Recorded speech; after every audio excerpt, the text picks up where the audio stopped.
Հայաստանի տարբեր մարզերում բնակչության հետ հայեղափոխական դաշնակցության հանդիպումները շարունակվում են։ Հերթական հանրահավաքը Արարատի մարզում էր։ Մարզի բնակիչները դաշնակցության ներկայացուցիչներին իրենց կարծիքը մեր երկրում ստեղծված իրավիճակի մասին ներկայացնում էին մինչ հանրահավաքը սկսելը։ Հանրահավաքում արդեն ՀՅԴ Հայաստանի գերագույն մարմնի ներկայացուցիչ Արմեն Ռուստամյանը բացատրեց, որ դաշնակցության նպատակը ամբողջական իշխանափոխություն է, իսկ դա ներառում է իր մեջ համակարգային փոփոխություն։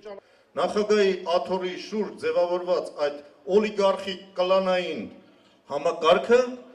այն հիմնական պատճառն է, որ այսօր իշխանությունը ըստ էության օտարված է ժողովրդից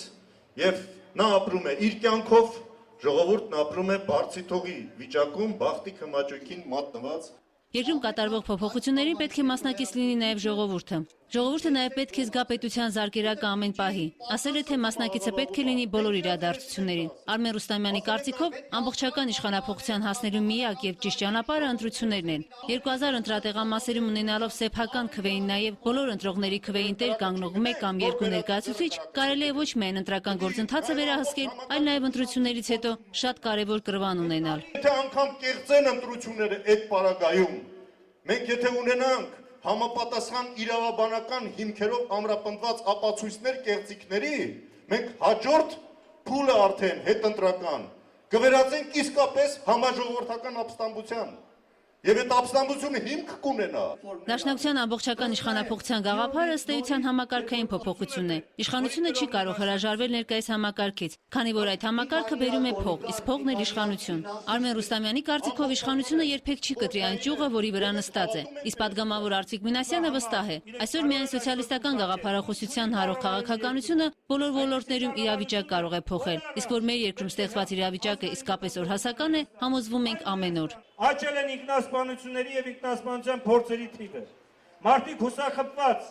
չունենալով որևէ հնարավորություն, իրենց տալիս են այս կամ այն աղանդներին, որպեսզի որոշակի եկամուտ վաստակեն։ Իսկ օտարերկրյա գործակալները օգտվելով այս հնարավորությունից, նպատակ ունենալով, այո, իրենց աղանդավորական մոտեցումները ներառել երկրում, օգնելով որոշակի չնչին գումարներով, մեր ժողովրդին տանում են դեպի այդ ուղղությամբ։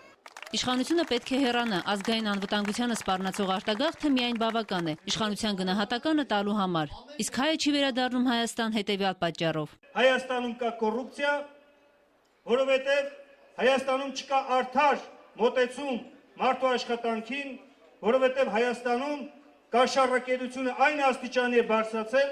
որ անգամ մարդը, որ ուզում է ներդրում կատարի երկրում, նրանից գումար են ուզում։